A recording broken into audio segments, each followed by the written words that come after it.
charla de hoy, viernes 16 de diciembre de 2016, es sobre Charles Chaplin. El título que puse es Charles Chaplin, o el cine de Charles Chaplin, un humanismo espiritual. Ese es el título específico con que anuncié esta conferencia. Recuerdo que hace unos años, no recuerdo exactamente cuántos, pues impartí una conferencia sobre Chaplin. No es la primera vez que lo he hecho. Lógicamente, he hablado pocas veces de cine en estas charlas, he hecho alguna vez, pero lo que no llegué a conseguir es impartir un cursillo sobre Miss Chaplin, sobre cine. Y si lo hice fue hace muchísimo tiempo. Entonces me ha ocurrido esta vez pues poner esta charla que voy a impartir y el cursillo de mañana, que es complementario de hoy. Se puede, claro, venir hoy sin venir mañana, o habrá gente que vendrá mañana que no viene hoy. Es decir, lo de hoy es teórico, es hablar. Y lo de mañana es ver, hablar también y explicar, pero es ver la selección de películas o de fragmentos de películas de Chaplin, que es lo más interesante que es. Creo que casi todo el mundo conoce algo del cine de Chaplin. Recuerdo que hace unos años en televisión ponían películas de Chaplin, era más conocido, hace ya años que no hay nada, y las han ido pasando todas, cortos y largometrajes. Es posible que las generaciones actuales pues desconozcan este cine. Es una lástima porque el humor en sentido general es atractivo para todo el mundo. Es cierto que a veces lo que a uno nos hace gracia a otros no, y viceversa. Eso es natural y es lógico y pasa con todas las cosas. Pero reírse es un deseo, es un placer mayor o menor, aunque hay cosas que no nos hagan ninguna gracia, que todos deseamos. Y hablar de Chaplin es hablar, en primer lugar, de humor, con risa o con sonrisa, porque a veces lo que nos hace gracia nos hace reírnos, y en ocasiones a carcajadas, y otras veces no nos reímos, pero nos hace gracia. Cuando he hablado de psicología del humor, he dicho que el humor hecho por los profesionales, por los cómicos, pues hace un gran bien psicológico a muchísima gente en general, y eso es un beneficio. Pero a veces una persona que no es ningún cómico ni un profesional pues tiene un carácter gracioso, y con cosas de un modo improvisado, con cosas que no están preparadas, pues nos puede hacer gracia. E incluso a veces hasta hay una tercera opción, y es que aunque no tengamos ninguna gracia, podemos una situación problemática desdramatizarla. Es decir, reírnos nosotros, aunque nadie se entere más, de algo que en lugar de dramatizarlo y sufrir por ello, pues lo interpretamos como algo que se puede desmontar y nos podemos reír. Se me ha ocurrido llamarlo desdramatizar una situación. No todo se puede desdramatizar de esa forma humorística, hay cosas que son serias e incluso dolorosas. Pero vistas muchas de estas cosas desde un cierto ángulo, se puede hacer. De tal manera que aunque no se sepa explicar, es innegable el reconocer por parte de todos que el humor nos cambia el estado de ánimo, igual que la música nos cambia el estado de ánimo, nos guste más, nos guste menos, pues el humor también. Cuando he hablado de psicología del humor, una de las cosas así generales que he dicho es que el humor con frecuencia, y diría que casi siempre, salvo determinadas excepciones, es crítico. Es una crítica a algo imperfecto del ser humano, de la sociedad, pero hecho con humor. De tal manera que el humor sería el vehículo para reírse, para que nos riamos de eso que deseamos criticar, que lo vemos imperfecto, que lo vemos injusto. La sociedad, por mucho que nos guste una sociedad, la sociedad no es perfecta, nadie puede decirlo. Y si nos gusta un determinado sector de la sociedad, otro no. De tal manera que es fácil ver imperfecciones en la sociedad y en los seres humanos. y en las cosas que nos rodean, ¿no? Es decir, por el hecho de que está todo en evolución, es imperfecto. Y por eso se puede decir que todo es susceptible de humor, de gracia, de ridiculizarlo, de parodiarlo, etc. Entonces la crítica de la sociedad se puede hacer de un modo serio o de un modo humorístico. Y casi todo el humor que se hace, no solo en el cine, sino también en los humoristas que aparecen en espectáculos o en televisión, o en un libro con viñetas, con dibujos, porque hay distintas formas de expresar el humor. Unas veces es un chiste, que es una estructura lingüística que se explica algo, se narra algo, muy corto, muy breve. Otras veces es un dibujo, una caricatura, por ejemplo. Otras veces es una película. Otras veces es una conversación o un diálogo o un monólogo de un cómico, etc. Hay distintos medios. Y la mayoría de las veces conlleva una crítica. Es decir, como resaltar humorísticamente algo que es imperfecto. Si hubiera algo perfecto y lo viéramos así, no lo podríamos. O incluso, a lo mejor sí. Con lo cual, por el hecho de ser imperfectos, nuestra psicología asumiría que eso que es perfecto, porque a veces vemos cosas que si no son perfectas son muy evolucionadas, muy desarrolladas, pero podemos hacer un chiste. Es decir, que la gente ha hecho chistes hasta de Dios. Hasta de Dios se puede hacer, ¿verdad?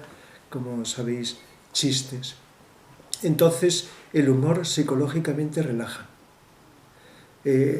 Cuando uno se está riendo, si recordáis cuando nos reímos, hay como una especie de muelle de tensión-distensión, como una tensión-distensión que va oscilando, y entonces cuando nos reímos o tenemos un buen humor, entonces pues uno de los efectos psicológicos es la relajación. Otro que se nota menos es la liberación del subconsciente. Hay tensiones que están ahí reprimidas, que tenemos unos más que otros.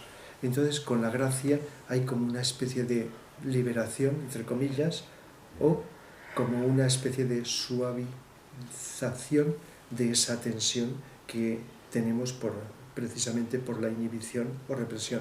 Entonces, al ridiculizar algo, pues en lugar de vivirlo de esa forma seria, manteniéndonos en tensión o como una queja interior, notamos como un alivio y por lo tanto nos relaja y nos libera, aunque sea una parte del subconsciente. Sabéis que el humor a veces se utiliza con mala uva, con mala intención, ¿no? Con objeto de ridiculizar algo que es serio y lógicamente hay mala fe, mala conciencia, ¿no? Se puede hacer esto, pero pensando en hacer humor en sentido sano, pues lo que hace el humor puede durar más o menos, es predisponer a la mente y al estado anímico, emocional, positivamente. Es decir, si recordáis, cuando algo nos ha hecho gracia, puede haber durado unos segundos, quizá minutos, o quizá se ha diluido, o quizá luego no sabemos medirlo, pero nos ha dejado una impresión subjetiva que, a diferencia de otros momentos de nuestra vida, tenemos una predisposición positiva. Quiere decir que cualquier estímulo que nos viniera en ese momento, nuestra reacción sería más positiva que en otros momentos que no hemos tenido esa influencia, ese estímulo. Tanto a nivel emocional, lo emocional se vive aquí, los sentimientos se notan más, como aquí en el corazón, como a nivel mental.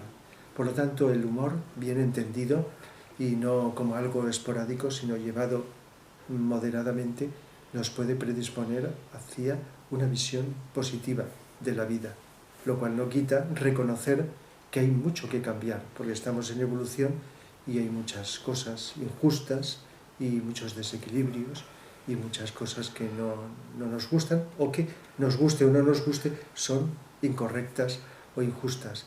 De tal manera que los efectos psicológicos son evidentes. Charles Chaplin es uno de los cómicos del cine más famosos. Por supuesto que hay gente, dentro incluso de la crítica, que ha tenido o tiene preferencias por otros cómicos, ¿verdad? Pero Charles Chaplin es como cuando hablo de Beethoven. Aunque uno no sea aficionado a la música clásica, Beethoven tiende a gustar a todo el mundo. Hombre, si uno no lo conoce y tiene el prejuicio de que no le gusta, eso es aparte. Pero cualquiera que escuche Beethoven como es fácil identificarte, porque vivimos los problemas que reflejan su música, entonces te identificas. Pues con Charles Chaplin pasa lo mismo. Decía el otro día en la televisión una hija de Charles Chaplin, es el ser más querido del mundo, o lo decía con otra palabra, el ser que más gente ha amado en el mundo. Claro, su cine ha llegado a tanta gente de todos los continentes, de todos los países, y ha gustado tanto. Hoy día, bueno, y puede gustar tanto, aunque hoy día, pues por lo que comentábamos, pues en determinados lugares como aquí pues se conoce menos, a no ser que las personas intencionadamente busquen y adquieran sus películas, pero no como antes, que en la televisión lo iban pasando más y llegaba a mucha gente. Entonces Charles Chaplin es un cómico cinematográfico que además es posiblemente el único que ha tenido éxito en el cine mudo y en el cine sonoro. Si miramos los otros, los que han tenido gran éxito en el cine mudo, cuando han llegado al cine sonoro no han podido seguir. Buster Keaton, que sería como un competidor importante, no ha tenido éxito. Otros solamente han hecho cine sonoro. Los hermanos Marx es cine sonoro, pero Buster Keaton y otros, pues entonces, y si han hecho la transición y han utilizado el sonido, pero lo más importante ha sido la imagen. Y sabéis que el cine mudo, sin sonido, pues es la imagen. Incluso en el cine sonoro lo más importante es la imagen, aunque a veces predomine la voz, la palabra o los sonidos.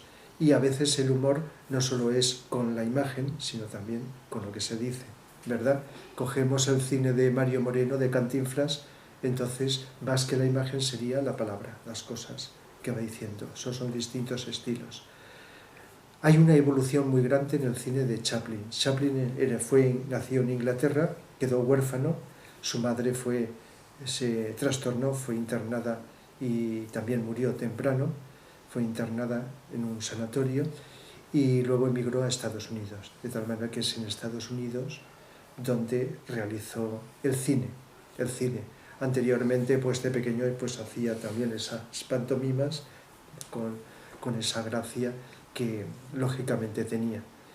Y cuando vemos el cine mudo nos puede gustar mucho, pero el mensaje no es tan psicológico, tan elaborado como el que ha tenido posteriormente.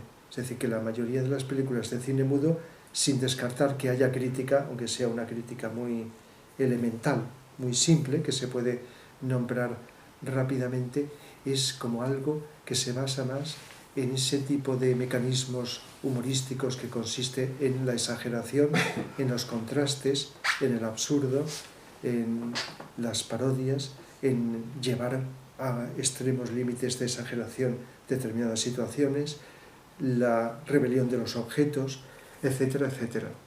De tal manera que la mayoría de sus cortos, que eran cortos en la época del cine mudo, se basaban en estos mecanismos que hacían gracia, pero que es difícil encontrar una crítica, a no ser que digamos, bueno, pues aquí ha criticado este aspecto, tal aspecto. Y luego fue entrando en mediometrajes. El Chico, podríamos decir que es de la época del cine mudo, pero es el primer, si no es largo, pues vamos a llamarlo mediometraje, que tiene un mensaje muy humano. El Chico, si lo habéis visto, ¿verdad? Pues El Chico es una película donde él encuentra a un niño abandonado y le da el biberón y lo alimenta, y el niño va creciendo y no pasa de ser niño, lógicamente. Luego pues se lo quitan para llevarlo a un orfanato, pero él lo rescata y lo mantiene. Y ahí es donde vemos con una gran ternura, no todo es risa en el cine de Chaplin, sino es ese aspecto que es importante, y ahora nombraré el aspecto humano, donde hay una ternura que atrae y llama la atención de la gente. Y entonces hay una identificación muy grande de los espectadores con alguien que trata con toda su limitación y su pobreza y toda la astucia que utiliza para poder sobrevivir, que es otro aspecto que aparece en el cine, para poderlo mantener. Entonces ahí ya vemos un aspecto humano y cómo va educándolo, aunque también hay otros aspectos que sean criticables, que es las maneras que a veces podríamos decir, entre comillas, deshonestas, de conseguir el trabajo. Si recordáis, romper cristales para luego conseguir un dinero poniendo el niño lanza piedras y rompe los cristales. Entonces, claro, visto desde un ángulo serio, eso no sería ético, pero tal como está planteado desde el ángulo cómico, incluso también argumentalmente podríamos hasta entenderlo, y mucha gente lo puede entender, como una forma de sobrevivir dentro de un mundo de pobreza. No es que esté justificando, que no creo que diga, si no tienes que romper cristales o hacer trampas o robar para hacerlo. No creo que lo dijera. Es la forma de hacerlo, como está estructurado, lo que produce gracia. Y la quimera del oro del año 1925, pues de los buscadores de oro en Alaska, en Estados Unidos, pues entonces también es una de las películas más, dentro del cine mudo, que más ha llegado, y con una serie de mensajes también muy humanos, psicológicos y sociales, y de crítica social, y con escenas antológicas que han pasado digamos, se han mitificado de alguna forma. Entonces, entrar en el cine, incluso el circo también se puede decir que es de la época muda, el circo, y luces de la ciudad también, donde ya, sobre todo en luces de la ciudad, es fácil que los espectadores suelten las lágrimas. Es por la ternura y por la compasión y la ayuda desinteresada que tiene hacia la protagonista. De tal manera que encontramos una cantidad de aspectos en el cine mudo antes de llegar al cine sonoro. Tiempos modernos es del año 36. En el año 36 ya estaba el cine sonoro, que empezó por el 27-28. Pues Tiempos modernos, pues es una película que combina el cine mudo y el cine sonoro. Hay voces, se dicen algunas cosas, pero la mayor parte de lo que ocurre es mudo. Es decir, como una mezcla de mudo y de sonoro. Y está muy bien realizado y la estás viendo y pasa desapercibido esa ausencia. Porque cuando hay arte con la imagen, entonces, y sobre todo un actor que es cómico en cuanto al mimo, con sus gestos, su apariencia, su mimo, los gags y todo eso, entonces el cine, la falta de sonido, de voces que expliquen, pues pasa desapercibido, no lo necesitas tanto. Entonces ahí está el valor de los genios para poder hacer un cine que le falta algo tan destacado como el sonido, como la voz, y sin embargo dar un mensaje que podemos entender. Tiempos modernos la conocemos, ¿verdad? La habréis visto. La primera secuencia, larga secuencia, es una crítica social, el trabajo en serie, ese trabajo donde el ser humano que está trabajando, el trabajador es como una máquina, está ahí realizando casi sin descanso, de modo exagerado. Quizá eso no se dé, por lo menos en la actualidad, pero claro, como el humor tiene que exagerar, pues con esa exageración y su trastorno al hacer ese trabajo, si recordáis, acaba de apretar tornillos y va pues haciendo el gesto. Es una exageración, como que algo le ha deshumanizado, le ha enajenado, y entonces pues está ahí, digamos, trastornado en ese aspecto. Por lo tanto, una crítica social de ese trabajo deshumanizado, pues ahí está presente, aunque lo psicológico es lo que más predomina en este sentido. Y vamos entrando progresivamente, después de Tiempos modernos, pues en El gran dictador, que ya es sonora, del año 40, y El gran dictador es una película que recuerdo cuando la vi con otra gente, tuvimos que ir a Francia a verla, porque aquí estaba prohibida, como es lógico, en España. Igual que otras películas, había que salir, a lo mejor cerca de la frontera con Francia, que a veces celebraban fines de semana con un montón de películas. Recuerdo que hasta veíamos en un fin de semana por 20 películas, de esas que luego ya no sabías si una cosa que habías visto era de una o de otra. El caso es que películas como El gran dictador teníamos que verlas, sí, Había otras que sí que se hacían aquí, pero sin anunciar, como el acorazado Potemkin, ¿no? De la Revolución Rusa. Esa sí, y la hacíamos en los cineclubs, pero sin anunciar el título. Entonces, esa sí que se podía ver. Pero había otras como El Gran Dictador. Y recuerdo que entonces era una sorpresa cuando se veía esa película, sobre todo el final. De tal manera que para mí es una obra maestra, El Gran Dictador. De tal manera que ahí hay un mensaje. Como sabéis, él está interpretando dos papeles. El de Hitler, que en la película se llama Hinkel, pero todo el mundo enseguida lo identifica, no solo por el nombre, sino por la apariencia, por lo que hace y todo, y la época del nazismo, de la Primera y la Segunda Guerra Mundial, y entonces pues es una parodia del nazismo. El nazismo es algo muy duro, muy grave y muy serio, de lo cual pues verlo como broma solamente se puede ver desde una posición distanciada. Y lógicamente pues cualquier ser humano de buena voluntad pues lógicamente no puede aceptar toda esa expresión del mal como hemos tenido solo en 2 ocasiones en la historia de nuestro planeta. Entonces, eso, pero él lo hizo con tal arte y no fue el único cómico que imitó a Hitler. También Jerry Lewis en una película Donde está el frente también lo hizo. Y una comedia de Lubitsch, Ser o no ser, también es una parodia en este sentido de lo mismo. Se ha hecho más de una vez, pero El Gran Dictador tiene esa serie de ingredientes, sobre todo ese discurso final, que aunque solo sea una imagen fija de él, del protagonista, que os decía antes, he empezado a decir que interpreta 2 papeles, el de un judío barbero que pierde la memoria, tiene amnesia y no se acuerda cuando regresa, luego va acordándose, y Hitler. Eso a veces se ha hecho en el cine, un mismo actor interpreta 2 o más papeles, lo cual se hace no por economía de medios, sino intencionadamente por la simbología. Y entonces eso está muy bien ideado porque al final él suplanta a Hitler, los demás creen que es Hitler. Entonces en lugar de dar el discurso que nos imaginamos, da un discurso, lo habréis visto, ¿no?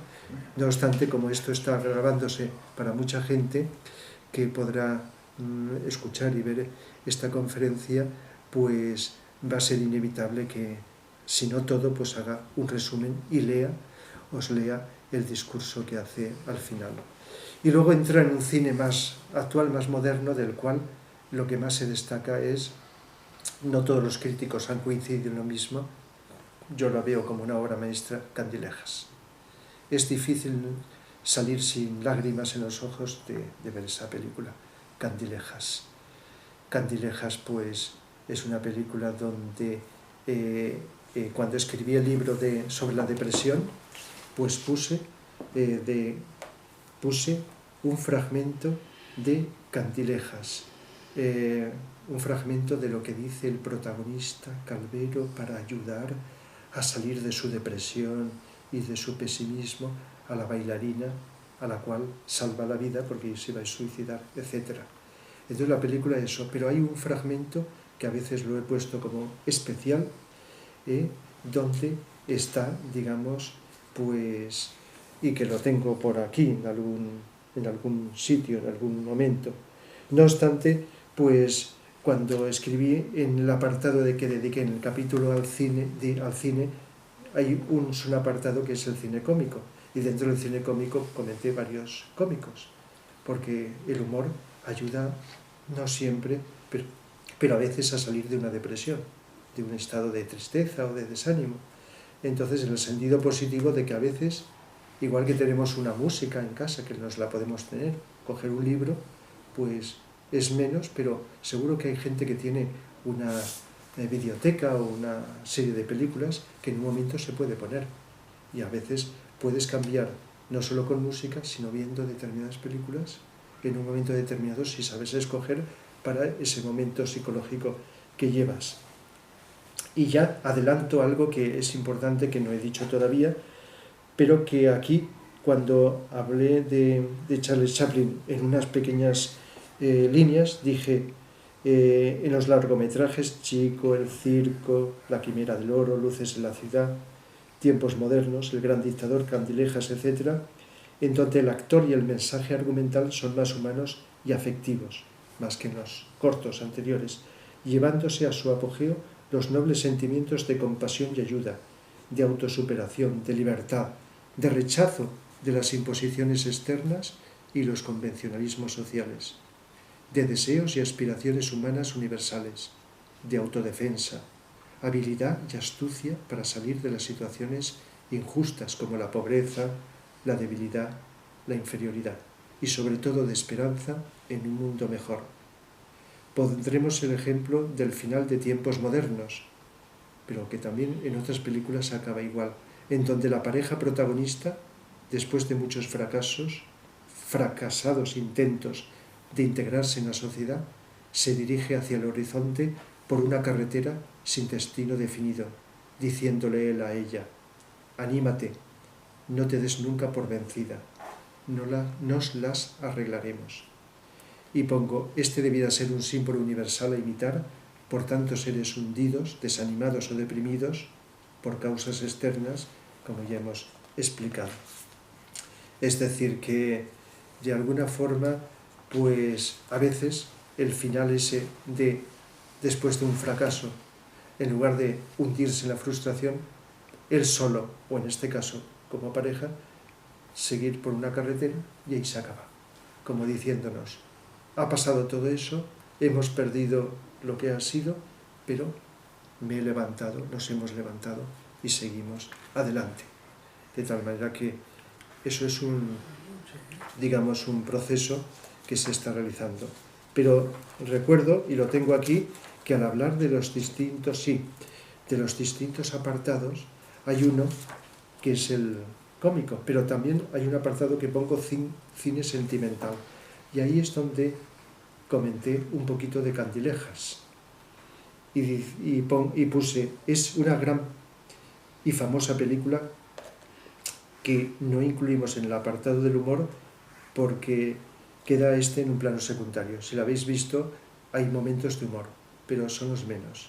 Es esas películas que hace en plan serio y por lo tanto en plan dramático, aunque haya algunos momentos donde tiene que interpretar. Ya claro es, no solo porque sea mayor, sino porque el argumento lo requiere.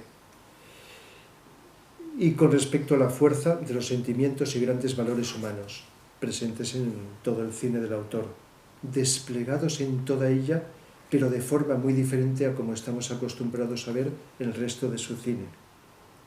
El argumento es el siguiente: Calvero, un famoso payaso en el pasado, se encuentra ya en la vejez y decadencia profesional. No consigue el trabajo deseado o digno de su categoría, por lo que bebe para olvidar y huir de su fracaso.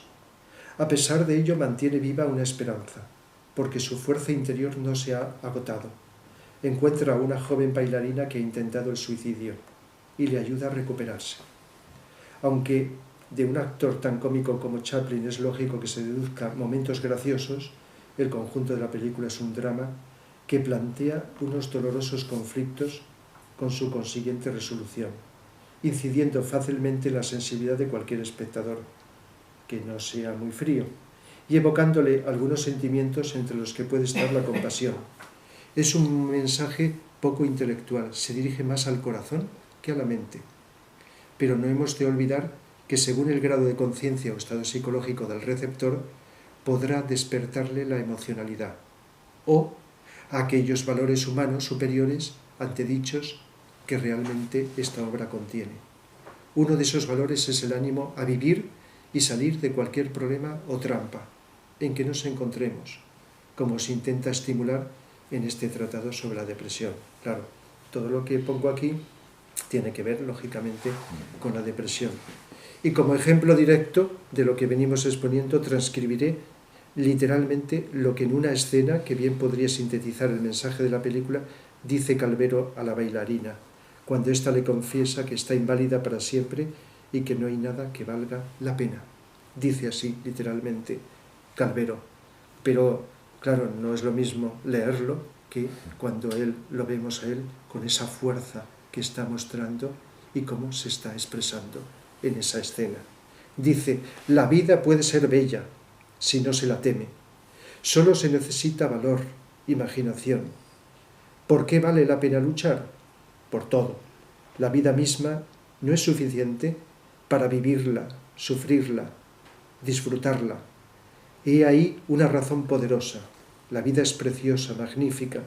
Hasta para las plantas lo es. Algo por lo que valga la pena luchar. Usted se debe a su arte, usted se niega a luchar, se da por vencida, solo piensa en la enfermedad y en la muerte. Pero existe algo tan inevitable como la muerte y es la vida, vida, vida. Lo dice 3 veces con énfasis, con fuerza. Piense en la fuerza que hay en el universo, que mueve la tierra, hace crecer los árboles, y esa fuerza es la misma que lleva usted dentro, si es que tiene valor y voluntad suficiente para utilizarla. Ese fragmento, pues lo transcribí literalmente porque creo que es muy representativo de lo que muchísima gente debiera de considerar y tener en cuenta, en lugar de dejarse llevar y hundirse en su depresión, en su tristeza, en su desánimo, en su apatía, etc.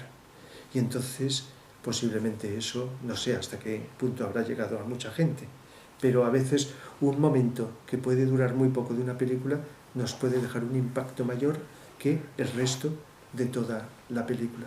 A veces una escena, un plano, unas frases, etc. Igual que cuando escuchamos una conferencia o leemos un libro, un fragmento puede dejarnos más huella, llegar más adentro que el resto, sin desmerecer el resto. Entonces, a veces seleccionamos como algo especial de una película o de un libro y lo resaltamos. Es como si lo pusiéramos, le diéramos un énfasis mayor, importante. Por lo tanto, ya vemos con algunos de estos ejemplos el aspecto humano. Si sintetizo, como a veces he hecho, los valores de contenido de Chaplin, hay, en primer lugar, 2 muy destacados, el amor y la libertad. El amor es por lo que se va viendo en las películas conforme iba avanzando el tiempo, ese aspecto humano, esa actitud de ayuda, de compasión, unas veces por la heroína, hacia la cual la heroína de la película siente una atracción y la ayuda. En tiempos modernos ve a una muchacha que estaba robando un pan porque tenía hambre, pero la cogen y la avisan a la policía. Entonces él tropieza con ella y cuando llega la policía dice que no ha sido ella, acusada por una mujer que la había visto, sino había sido él. Sacrifica para que lo cojan en lugar de a ella. Y así ocurre muchas veces, pero otras veces es ayudar al que es tratado injustamente, al que es débil, al que pasa hambre, al que necesita algo. En los primeros cortos no era esto, no estaba tan expresado, pero luego progresivamente ese aspecto, llamémosle humano, basado en el amor y la compasión, está presente, porque muchas veces grandes cómicos pueden ser buenas personas y criticar las injusticias, pero no está presente este aspecto humano de compasión. Y lo de la libertad, eso sí que ha estado muchas veces presente en la expresión cómica, en el humor.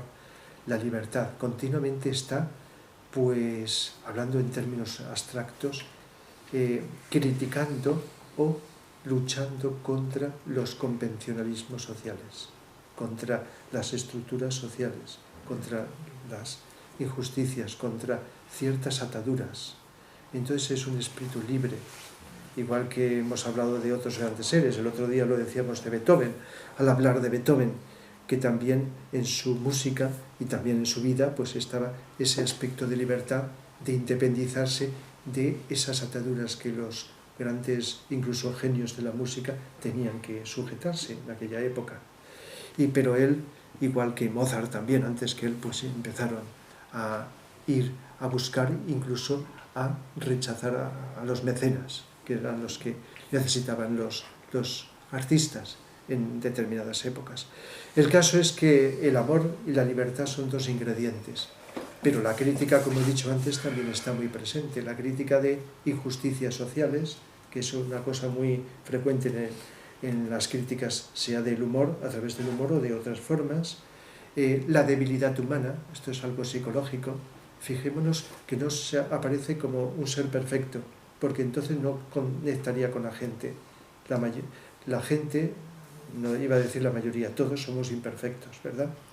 Y tenemos nuestras debilidades, podemos estar más o menos evolucionados, pero cuando algo llega a mucha gente, se identifica más fácilmente, más que con un héroe mitificado, ensalzado como si fuera un dios, con seres humanos de carne y hueso, con limitaciones, con torpezas, con incapacidades.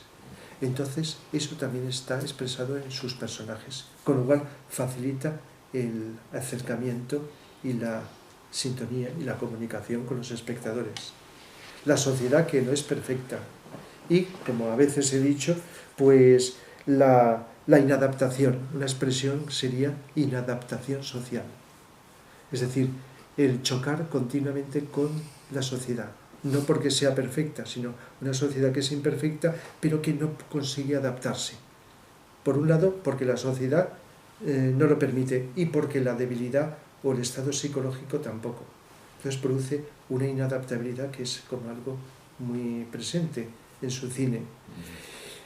Pero también está algo que podríamos llamar de varias maneras la astucia o la picardía para poder salir airoso de situaciones difíciles, de alguna forma. De tal manera que la picardía, a veces, cuando la observamos los seres humanos, le vemos un motivo egoísta, pero no siempre. En determinadas situaciones de la vida, o te mueres de hambre en determinados lugares, o buscas con algo que podría tener un enfoque o una interpretación egoísta, con picardía y astucia para poder salir de esa situación. El ingenio, vamos a decirlo mental. Y a veces, si lo desligamos del humor, lo desligamos, pues no adquiere este sentido tan ético, pero integrado ahí ya no tiene esa crítica que podríamos hacer de que nos está pues hablando de algo negativo, ¿no? En este sentido. Entonces su astucia con humor, para poder salir de situaciones complicadas. Y luego hay otros elementos que es muy importantes, el deseo o la aspiración a un mundo mejor. Si recordáis, los que hayáis visto Tiempos Modernos, en un momento determinado están sin casa, pero están en la puerta de una casa que se detienen él y la protagonista, y ven a una pareja que se despide. Él se va a trabajar y ella lo despide, así en plan gracioso. Entonces, tras eso, el protagonista, Chaplin, habla a ella y dice: ¿y si tuviéramos una casa o algo así? Y entonces se imaginan eso que los seres humanos muchas veces nos imaginamos, tener aquello que no tenemos. Si no tenemos casa, una casa, si no, una casa mejor o algo que nos dé o creemos que nos puede dar más felicidad. Un deseo, aspiración a vivir un mundo mejor. Esto puedes pasarte o quedarte en un estado moderado. Entonces hay una escena donde él se imagina con ella en una casa donde están, y en plan lógicamente gracioso, ¿no? Abre la ventana y ahí hay un árbol que puede coger una fruta, o hace un sonido y pasa una vaca por allí, y entonces pone ahí un jarro y coge la leche directamente de la vaca. Cosas de estas que son de tipo humorístico y que decimos que eso es muy exagerado, pero como está hecho en plan de humor, entonces no notamos la crítica de rechazo a esos aspectos. Y lógicamente la esperanza en un mundo mejor, lo he dicho antes cuando he hablado de esos finales, donde pase lo que pase, por muchas caídas y fracasos y frustraciones e incidentes, sigue él, solo o acompañado, sigue adelante. El final del circo, él se sacrifica, no sé si era amada, pues a la chica a la que ayuda, pues encuentra también su pareja con la que van, y él comprende que tiene que ser así, y se queda solo. Le invitan a que siga con los carros del circo, pero se queda solo.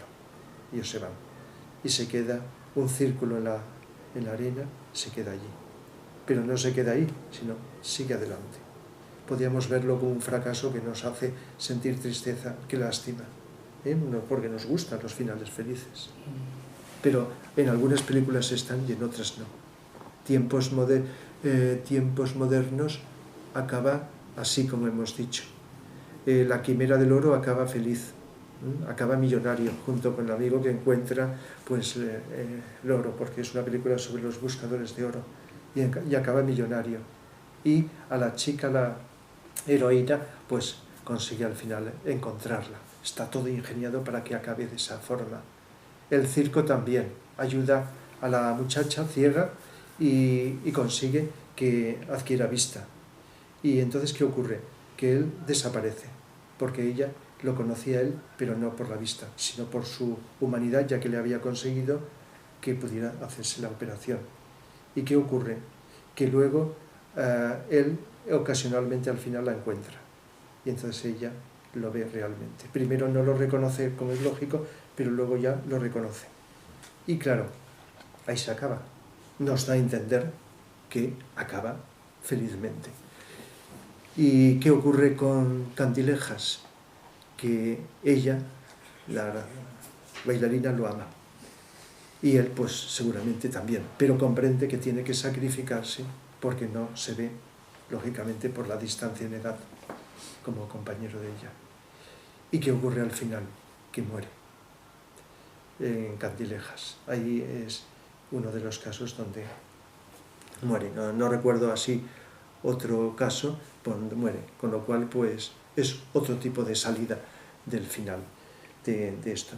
Por lo tanto, el humor ya en sí ya tiene un valor crítico, como he dicho, pero el gag, que es como un chiste, como una estructura visual que tiene un significado, un desarrollo, un principio, un desarrollo completo, y una película puede tener varios gags que se podrían separar, desligar, varios gags. El gag, el mimo, los gestos, sus movimientos, la danza a veces, la danza por sus movimientos. Si recordáis, en tiempos modernos pues también hay momentos donde está danzando también, y en otras películas también, y otros elementos son los elementos del lenguaje que va utilizando para mostrar todas estas cosas. De tal manera que en cuanto a forma, con una serie de elementos, y en cuanto a fondo, con este mensaje tan profundo, vamos viendo que el cine de Chaplin llega a mucha gente. Tengo aquí en este libro, en uno de los libros de Chaplin, en un capítulo transcrito el discurso que hace él suplantando a Hinkel en El Gran Dictador. Para no leerlo todo, voy a simplificar y leer algunos fragmentos, para que veamos solamente con eso. Cuando esto se dice sinceramente es porque uno tiene que ser un ser humano con un deseo, no hipócrita, como a veces tenemos deseos y tenemos la habilidad de decir cosas positivas, pero no somos coherentes con lo que decimos. Solo los seres humanos lo hacemos con frecuencia. Dice, cuando están todos esperando, porque lo confunden con Hitler, con Hinkel en este caso, y creen que va a dar el discurso que ya nos imaginamos. Pero en lugar de eso dice, realmente lo siento, pero no aspiro a ser emperador. Eso no es para mí. No pretendo regentar ni conquistar nada de nada. Me gustaría ayudar en lo posible a cristianos y judíos, negros y blancos. Todos tenemos el deseo de ayudarnos mutuamente. La gente civilizada es así. Queremos vivir de nuestra dicha mutua, no de nuestra mutua desdicha. No queremos despreciarnos y odiarnos mutuamente. En este mundo hay sitio para todos, y la buena tierra es rica y puede garantizar la subsistencia de todos. La voracidad ha envenenado el alma de los hombres, ha rodeado el mundo con un círculo de odio y nos ha hecho entrar, marcando el paso de la oca en la miseria y la sangre. Hemos mejorado la velocidad, pero somos esclavos de ella. La mecanización que trae consigo la abundancia nos ha alejado del deseo. Nuestra ciencia nos ha vuelto cínicos, nuestra inteligencia duros y brutales. Tenemos más necesidad de espíritu humanitario que de mecanización. Necesitamos más la amabilidad y la cortesía que la inteligencia. Sin estas cualidades la vida solo puede ser violenta y todo estará perdido. A aquellos que puedan entenderme, comprenderme, les digo, no desesperéis. La desgracia que ha caído sobre nosotros no es más que el resultado de un apetito feroz, de la amargura de unos hombres que temen el camino del progreso humano. El odio de los hombres pasará y los dictadores perecerán, y el poder que han usurpado al pueblo volverá al pueblo. Y mientras existan hombres que sepan morir, la libertad no podrá perecer. Soldados, porque se está dirigiendo al ejército, no os entreguéis a esos brutos hombres que os desprecian y os tratan como esclavos, hombres que regimentan vuestras vidas, imponen vuestros actos, vuestros pensamientos y vuestros sentimientos, que os amaestran, os hacen ayunar, os tratan como ganado y os utilizan como carne de cañón. No os pongáis en manos de esos hombres contra natura, de esos hombres máquina, con corazones de máquina. Vosotros no sois máquinas, no sois ganado, sois hombres, vosotros lleváis el amor de la humanidad en vuestros corazones. No odiéis. Solo los que son amados, los que no son amados, odian. Los que no son amados y los anormales. Soldados, no combatáis por la esclavitud, combatid por la libertad. En el capítulo 17 del Evangelio según San Lucas está escrito: el reino de Dios está en el hombre mismo, no en un solo hombre, ni en un grupo de hombres, en todos los hombres. Y vosotros el pueblo, tenéis el poder para crear máquinas, el poder para crear la felicidad. Vosotros el pueblo tenéis el poder para crear esa vida libre y espléndida, para hacer de esa vida una radiante aventura. Entonces, en nombre de la democracia, utilicemos ese poder. Unámonos todos, luchemos por un mundo nuevo, un mundo limpio que ofrezca a todos la posibilidad de trabajar, que dé a la juventud un porvenir y resguarde a los ancianos de la necesidad. Prometiendo estas cosas, gente ambiciosa se ha hecho con el poder, pero ha mentido. Ha mentido. No han mantenido sus promesas, ni las mantendrán jamás.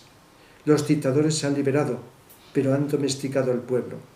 Combatamos ahora para que se cumpla esta promesa. Combatamos por un mundo equilibrado, un mundo de ciencia en el que el progreso lleve a todos la felicidad. Soldados, en nombre de la democracia, unámonos.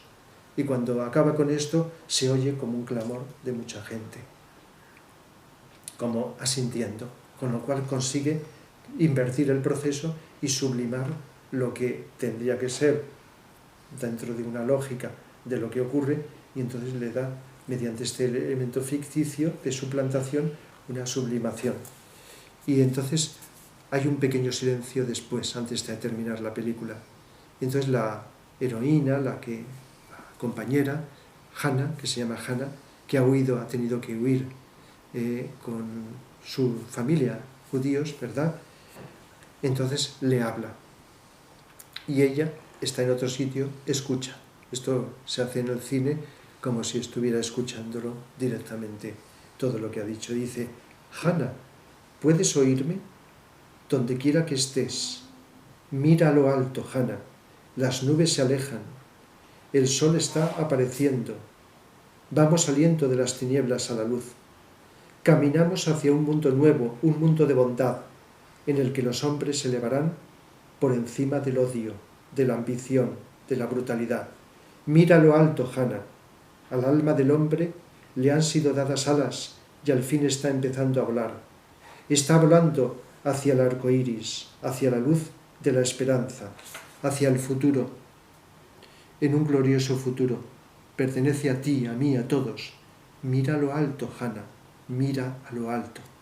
Y además está con la música del preludio de la ópera de Lohengrin, de Wagner, que utiliza 2 veces en la película.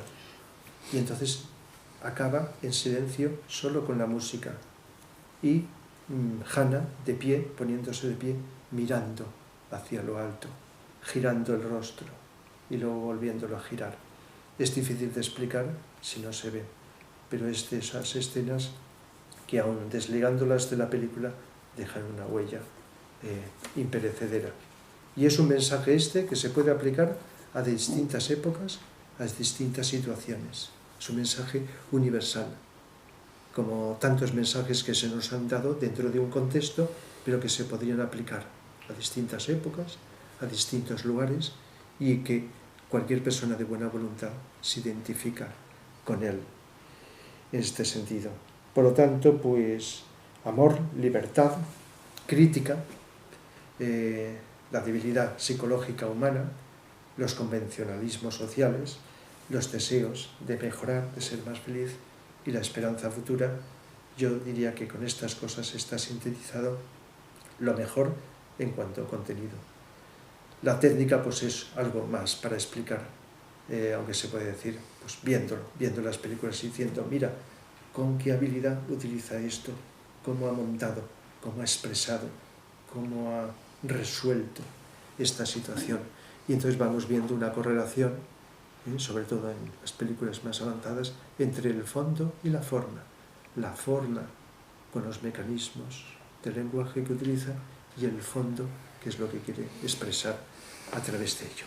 Bien, pues dejo aquí la exposición, para que si tenéis preguntas podáis realizar sobre lo que queráis del tema de Charles Chaplin, que repito, pues hoy ha sido una exposición concreta, solo hablada, y será complementada para el que pueda y quiera mañana con las películas, con la selección de los mejores fragmentos de su cine, a mi entender, aunque todas las selecciones siempre son subjetivas de la persona que lo hace, con la explicación pertinente sobre el tema.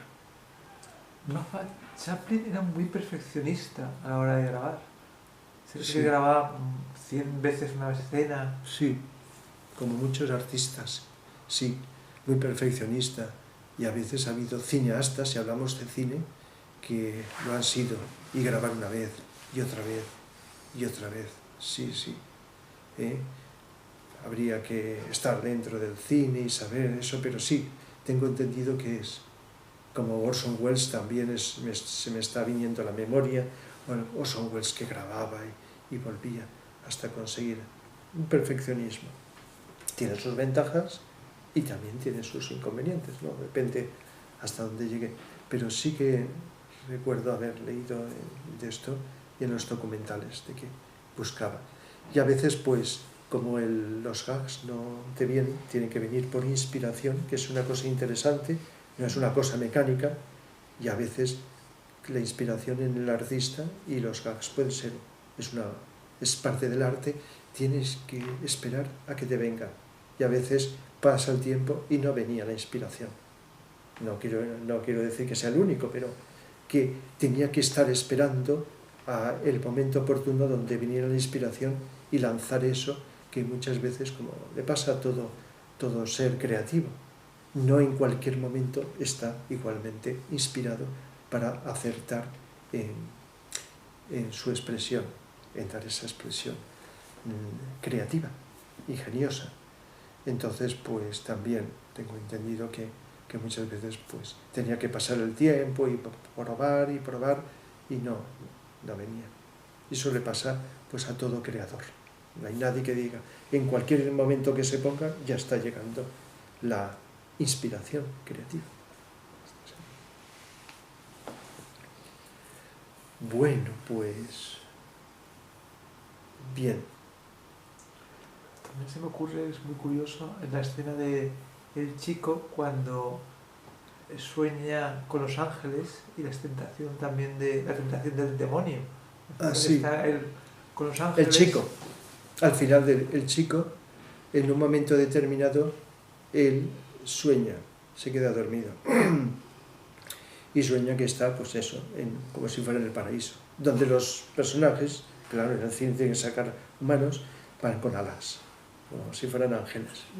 Hasta un perrito va por allí volando, todos con alas. Entonces está soñando un estado ideal. Pero ¿qué ocurre?